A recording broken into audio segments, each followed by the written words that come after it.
Well, hello, good evening, and welcome to the channel. I'm Pandi of Pandi's Hair Candy and More. If this is your first time stopping by, welcome. If you are already a returning subscriber, you already rock with Pandi's Peeps. You already know based on the thumbnail what time it is. It is Power Baby Book 2 Ghost. Okay? This is the season 1, episode 1 spinoff on the award-winning show Power. Okay, I will be giving you my commentary, my perspective, my recap, and my review on tonight's episode. Again, this is episode 1 of season 1, Power, Book 2, Ghost. And again, this is the spinoff from the show by 50 Cent, Power. If you didn't remember to do so on your way in, please do not forget to blow dry on my like button on your way in. I would greatly appreciate it, as it does help with my analytics here on YouTube.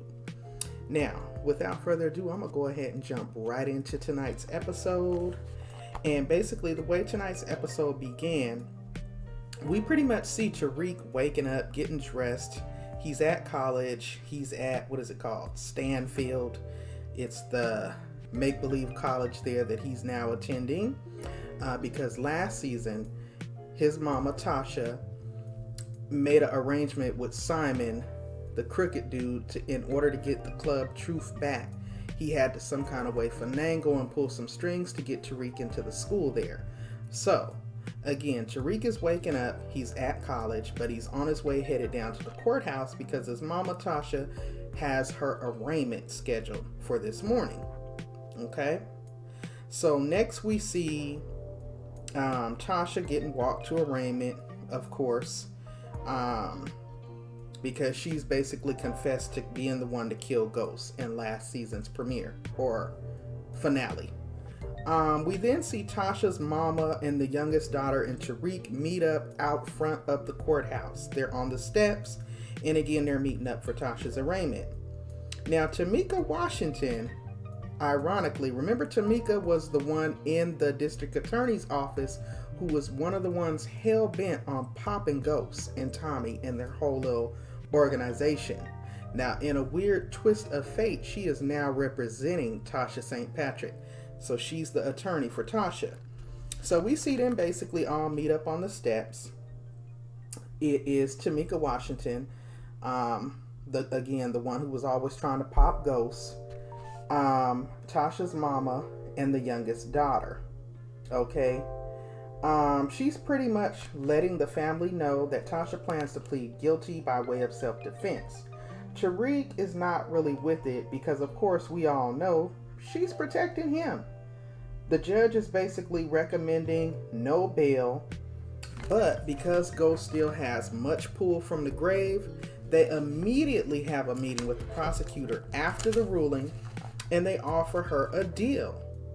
Now, meanwhile, back at Stansfield, Tariq is running late because he's coming from the court, of course, and once he gets there, Simon Stern and one of the school administrators pretty much let him know that one of the conditions for him being allowed to attend is that he is now going to be responsible for tutoring a freshman, Ezekiel Cross. Now, Ezekiel Cross is a young black basketball player from the hood, and I do mean the hood, okay? This ain't no play. Now, Simon pretty much tells Tariq, either he plays or you don't stay, okay? So when Tariq asks what subject he's going to be tutoring Ezekiel in, they pretty much tell him, all of them, boo. All of them. Okay? So basically, Tariq is going to be responsible for doing his work as well as Ezekiel's in order to stay there at the school. Now, next we see Tariq on campus trying to basically find his way when a beautiful young lady approaches him and offers him some assistance. He's lost, of course, and it's obvious. So she introduces herself as Lauren, and we learn that Lauren is also a freshman there, and she quickly schools him on what's expected of him as a minority student there on this particular campus. We pretty much see Tariq getting acclimated into what's expected of him with regards to the campus life, and he meets with his minority affairs counselor at the advice of Lauren. He then asks about entering into a canonical studies course, which she recommended that he try to get into. Now, back at the jail, Tamika is sitting down with Tasha and breaking down the details of the deal that she has secured for her. This is the deal that basically the district attorney is offering her, and Tamika lets her know everything is pretty much set, but she's not quite buying Tasha's story about not having an accomplice. She's pretty much putting two and two together that it's Tariq. And so Tasha basically fires her on the spot, tells her to get out of there. Tamika leaves, but she calls Tariq as she's on her way out, and she informs him that your mama just fired me, boy. And she lets Tariq know that she knows that Tasha is not telling the truth, but she thinks that he's already aware of that. Now, she also tells him that without her, that deal that she secured is pretty much out the window, and that he needs to get her another lawyer ASAP, and particularly someone who does not care about the truth or does not need the truth in order to win. And baby, that's when we meet Method Man. Okay, this is when Method Man joins the cast. Tariq basically shows up to a hearing where Mr. Davis McQueen, played by Method Man, is doing the dizzle down to the courtroom, aka getting somebody completely off who is completely guilty. Okay, so of course Tariq is impressed. He observes all of this, and then he approaches him in the hallway after the proceedings and asks him to represent Tasha. Now, Mr. McQueen recognizes him as being Ghost's son, but he tells him, "Little bro, you cannot afford me. I need $500,000 up front. Get that and we can talk." Next, we see Tariq back at his grandmother's house, Tasha's mother. He's frantically rummaging through Tasha's belongings, hoping to come across something, anything. Meanwhile, the grandmother is nagging him about staying with her and his little sister and how they really need to be planning Ghost's funeral arrangements, and Tariq ain't trying to hear none of that.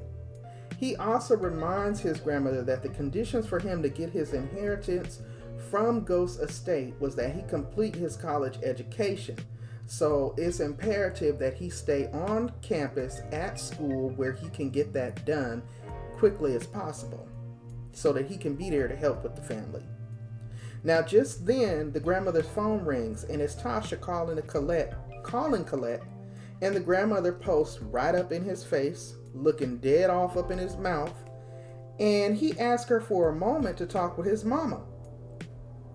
Now, how about the grandma gonna tell him she don't understand why she can't listen when the guards can? Really? Boom. So he goes upstairs on the phone. He asks her why she fired Tamika. Now, Tasha's shocked that he already knew this so quickly and explained that she's cool dealing with a public defender. He then asked her about one of the parents from her daycare, because remember last season Tasha was running the whole daycare situation over there in the hood. In particularly, he asked her about the one homegirl who used to help Tasha hustle and move weight from the daycare through the little strip club that she was working at. Well, Tasha knows Tariq. After all, he is Ghost's son. So she peeps that even though she warns him against it and tells him to just focus on school and do not try to get in touch with this dancer, she already knows in her gut that's Ghost's son. He's gonna try to hustle. So they pretty much talk, and he pretty much reaches out to her anyway. So as soon as they get off the phone, he finds her file. Her name is Epiphany Turner. She's a stripper. Next, we see Tariq's guidance counselor meeting up with one of her colleagues, trying to basically get him to agree with meeting with Tariq. Now, it's clear that her and this colleague have some sort of unresolved sexual tension between them, because he's simply not here for making any type of exceptions for Tariq, the new black kid. He ain't trying to hear it. And they're kind of having some personal exchange. It was weird. So she pleads on behalf of Tariq, and he reluctantly agrees to meet with him for the interview. Now, down to the strip club, Tariq is posted up outside with his hoodie pulled all the way on. An old girl comes showing up for work, and as she walks up, he catches her and approaches her on some moving some weight type stuff through the strip club. And she tells him she's in, but that he gotta cop his own work. Okay? So back at the dorm, Tariq's childhood friend, the little nerdy white kid from Choate, is trying to be down. He's up in the room posting IG posts, and when Tariq comes home, this is the kid that he actually, I don't know if y'all remember from last season when Tariq called himself moving the pills through Choate. The boy was one of the ones that was one of his biggest customers, and when Tariq got busted, I think he kind of halfway low-key snitched on Tariq. So it's that same kid. I can't remember his name. But anyway, okay. He apologizes for what happened between them at the school, and he also apologizes for what happened between Tariq and Effie. And then it hits Tariq to reach out to Effie for some work, because see, Effie was also in the drug game as well. In fact, Effie is the one who set him up to get popped at Choate. And just like that, Tariq is back in business, because we basically see him then meeting up with Effie outside of her crib, and she kind of attempts to flirt with him, but Tariq is all the way business. He is cutthroat. He is not here for it, okay? He shuts her down, and she lets him know that it's no hard feelings. It was just business. It was nothing personal. She had to eliminate the competition. So she hands him the duffel bag, and with no small talk, he tells her he would never trust her and walks off. And as he gets a few feet away, she asks him, well, so you're not even going to pay me for that? And he tells her, oh, Effie, it's nothing personal. It's just business. And what could she do but chalk it up to the game? She played him, so he played her. Okay, so Tariq bounces with the goods. Next, we see Tariq waking up in his dorm room, and it's apparent that he's overslept, so he immediately hops up to go rush off to his interview. Now, Oliver, the professor who will ultimately have the final say, is certainly not impressed by his tardiness. Now, they allow him to proceed with the interview, and it comes out that Tariq did not even finish reading the book in its entirety. So Jabari, the other black professor, and Oliver are prepared to just write him off, but they're compelled to give him another shot due to his extenuating circumstances. The fact that his father has been murdered and the mama's on, being charged with his murder, they feel like, this is a troubled kid. Maybe we should give him a second chance. So next we see Tasha with her straight back braids, baby, looking all the way rough up in the visitation room at the jail, when in walks the public defender, who is completely overworked, paperwork overflowing everywhere, coming in complaining about how many cases she got and how she got too many cases and she's having a rough day. And Tasha knows right then it's a wrap for her. There's no way that this rookie lawyer is gonna cut it for the charges that she's looking at. She didn't even know anything about the deal that Tamika had set up, and just like that, in walks the prosecutor telling her that the deal is actually out the window, because they now have forensic evidence proving that she could not have possibly been the shooter, and pretty much demanded her to name her accomplice, because the height that the gun was fired at, and Tasha's a little petite woman, they knew she was lying. Now, under pressure, Tasha names Andre, we know him as Dre Coleman. Okay, back at Sack's office, John, remember John, the Asian dude who took the job off in DC? John and some unknown dude is sitting up in Sack's office. They catch him completely off guard when he walks in, because remember now, John left them for the job in DC when he failed at popping Tommy and Ghost. He bounced, he cut out. Sax is still trying to figure out what the heck is going on, and he's definitely not cool with discussing it in front of this stranger. So the long story short, they're there to protect their political interests, because Ghost was in bed with a lot of the politicians, remember, on a lot of their dirty deeds, and he pretty much kind of had them all by the balls, if you know what I mean. So they basically wanted to let Tasha walk on the local charges, but prosecute her under the federal kingpin, or in her case, queenpin charges. Instead, Stephen Ott, which we later find out is the guy's name, he's affiliated with the DNC, and he does not want any of the dirty deeds that tie their political group to Ghost in his criminal activity. So of course Sachs was not with it. They're setting it up to basically say that she killed Ghost to silence him as a witness, which would fall under the RICO Kingpin statute. And on the way out, John threatens Sachs and, quote, tells him, "I got you this job, Mr. U.S. District Attorney, and I can also take it away. So you need to think about your next move." Now, back at the dorm, we see Tariq walk in his room, and his very first interaction with his new roommate, Mr. Ezekiel Cross, is of him with some little young girl bent over the bed, banging it out, okay? Doing the darn thing, and it was crazy. So Tariq immediately turns around like, "Oh, my bad," and goes out.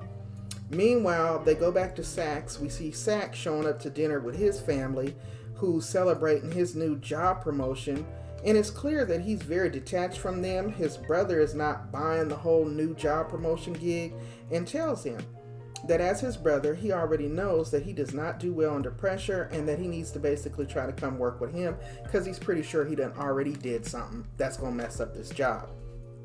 Now, meanwhile, back at the dorm room, Ezekiel and Tariq roll up to the hood. It's a whole house party going down, and they're celebrating the fact that he's gotten to Stanfield on a basketball scholarship. So they're celebrating the way you celebrate in the hood, okay?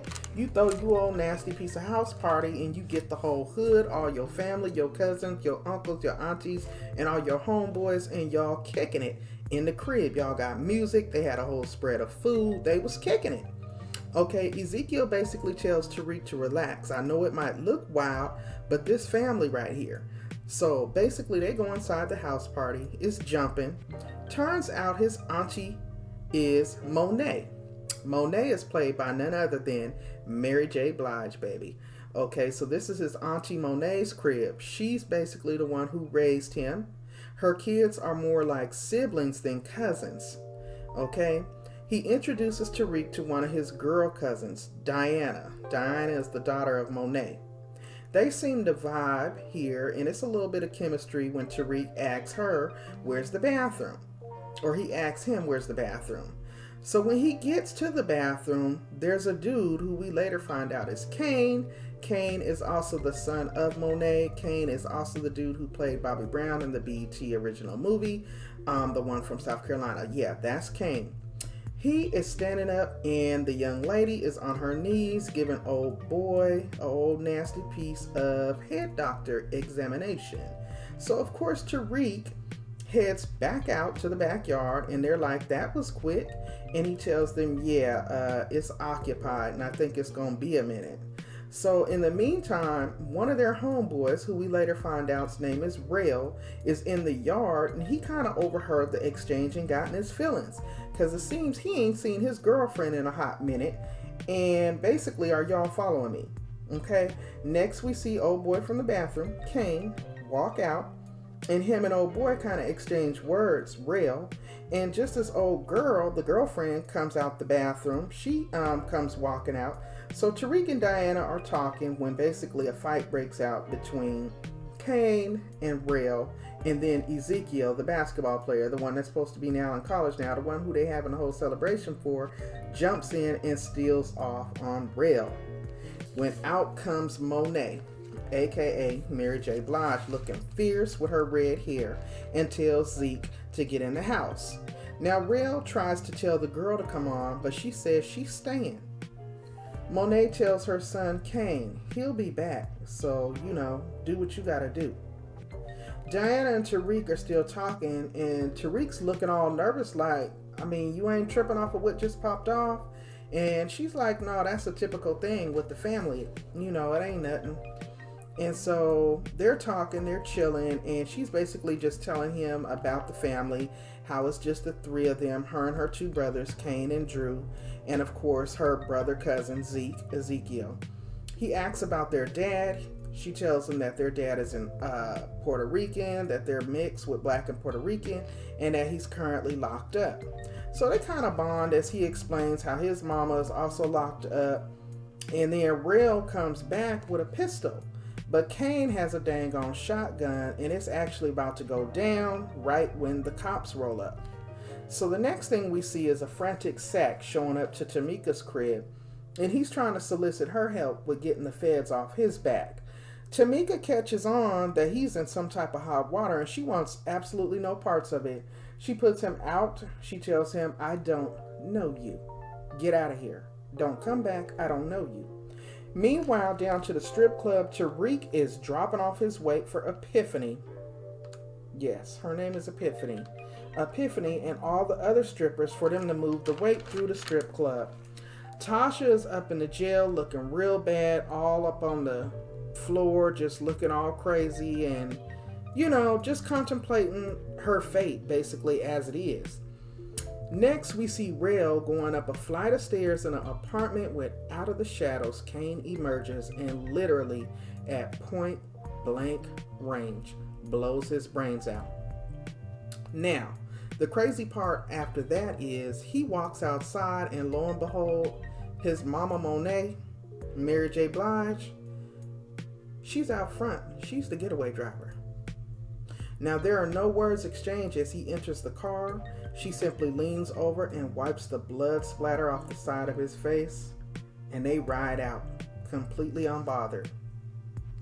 Now, back at Stansfield, Tariq is being his usual slick self and doing something with Ezekiel's phone before he goes to go meet up with Lauren for coffee. She basically lets him know that, the professors are willing to give him another shot, but that he needs to read the book and that he actually needs to be his authentic self when doing his presentation. Now, when she gets up to go to the restroom, Sack shows up outside the coffee shop. I don't never know how they be finding out where these people be, but he does. And him and Tariq step outside and they're discussing the details around Tasha's case. Sax lets him know the forensic evidence does not support her claim that the shooter was Dre. Tariq is holding some type of dirt over Sack's head, to which could cost him his job, so he's actually very motivated to get Tasha off, okay? Now, back at the dorm, Tariq walks in and asks to hold Zeke's phone. And he comes up with the bright idea that since Ezekiel has a large Instagram following, he would go and make a post thanking Mr. McQueen for agreeing to take his mom's case. Now, remember now, Method Man, aka Mr. McQueen, did not take this case, but this is what Slick Tariq does. Now, this actually works in his favor because Mr. McQueen starts to get so many responses and alerts from his Instagram account, basically thanking him for helping the kid out in his time of need. So after that, Tariq goes straight Martin Luther King and sells his professors on his I Had a Dream version of the whole presentation that he flopped before, and he actually gets accepted into the class. Now, Mr. McQueen then meets up with Tariq. He's not too happy about the way he got him there, but he takes the $50K that Tariq hands him and tells him, "This will cover me for a week." Okay? Tariq brings him up to speed on the case, and he also drops some subliminal gems to Method Man that let Method Man, aka Mr. McQueen, know without saying, "My mama is innocent. She's looking out for me, bruh. I need you to get in there and do your thing and make it pop so she can get out." Now, Mr. McQueen, aka Method Man, is meeting up with Tasha, and he tells her that Dre's been ruled out. She's impressed because he was able to secure the same deal that Tasha had secured, but he quickly busts her bubble when he tells her he knows that she's not being straight up about Tariq. He tells her that the cryptic message that Tariq was sending for her, pretty much without saying it, let him know what's up. Now, the next day in court, the prosecutor is all prepared to offer 3 years probation if she names her accomplice. So Under that pressure, Tasha actually names Tommy Egan. Now, of course, the prosecutor is not buying it. They're like, why would his best friend murder him just out of the blue of all these years? So they're not buying it, but they move for a dismissal. The judge actually grants the dismissal, and immediately, and just like that, Saxe and the unknown guy from DC move in and present a warrant for Tasha's arrest under the Kingpin statute and place Tasha immediately back under arrest. Now, Mr. McQueen approaches Saxe pissed because he's clearly in over his head, and Tariq tells him, man, calm down, this is going to be the biggest case of your career. And he tells Tariq, you owe me $450,000, kid. You paid for the appetizer, but we about to get into the full meal.